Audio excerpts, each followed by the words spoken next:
आज हम लोग देखेंगे third chapter pair in linear equation का इनटू वेरिएबल का टॉपिक है कंसिस्टेंट और इनकंसिस्टेंट। मींस दो इक्वेशन दिया हुआ है, दो लीनियर इक्वेशन इनटू वेरिएबल दिया हुआ है और हमें पता करना है कंसिस्टेंट होगा इनकंसिस्टेंट होगा या नेचर कैसा होगा।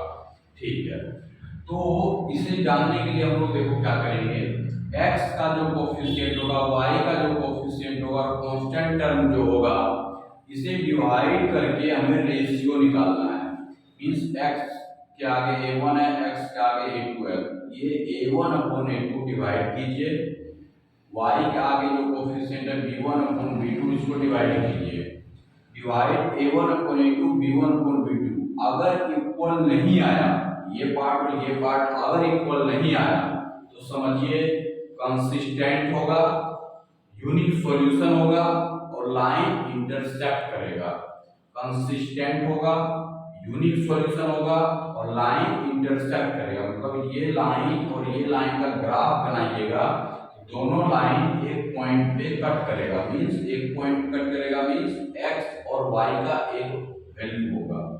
अब आते हैं दूसरे कंडीशन पे, अगर आप डिवाइड कर रहे हैं x और y सारे कोफिशिएंट को a1 upon a2 b1 upon b2 c1 upon c2 और तीनों रेशियो इक्वल आ गया, तीनों का वैल्यू इक्वल आ गया तो कंसिस्टेंट होगा, मेनी सॉल्यूशन होगा और लाइन कोइंसिडेंट करेगा। मतलब अगर ग्राफ बनाइएगा तो एक लाइन है, दूसरा लाइन भी उसी पे कोइंसाइड कर जाएगा। तीसरा जो आपका कंडीशन है वो देखते हैं, अगर आप a1 upon a2 b1 upon b2 c1 upon c2 को डिवाइड कीजिए, a1 अपॉन a2 का जो रेशियो है b1 अपॉन b2 का जो रेशियो है ये तो इक्वल है, लेकिन c1 upon c2 not equal है। अगर ये कंडीशन आएगा तो इनकंसिस्टेंट होगा, नो सॉल्यूशन होगा और जो ग्राफ बनाइएगा दोनों लाइन का वो पैरेलल हो जाएगा, कहीं भी कट नहीं करेगा, पैरेलल लाइन हो जाएगा, तो इनकंसिस्टेंट कंडीशन में आएगा। मींस अगर वैल्यू हुआ, सॉल्यूशन हुआ, चाहे एक हो यूनिक सॉल्यूशन हो या मेनी सॉल्यूशन हो, ये दोनों कैटेगरी किस में जाएगा, कंसिस्टेंट कैटेगरी में आएगा। लेकिन अगर एक भी वैल्यू नहीं है, नो सॉल्यूशन है, वो केवल आएगा इनकंसिस्टेंट कैटेगरी में। अब हम एक एग्जांपल से समझते हैं, 2x + 3y = 9 लिखा हुआ है, 3x + 4y + 10 = 0 लिखा हुआ है। तो ऐसे क्वेश्चंस को करने के लिए सबसे पहले करना क्या है, इक्वल के इधर 9 है, इक्वल के इधर 0 है, या तो इक्वल के दोनों तरफ इक्वल के इधर 0 कर लीजिए या कांस्टेंट वैल्यू को एक तरफ कर लीजिए।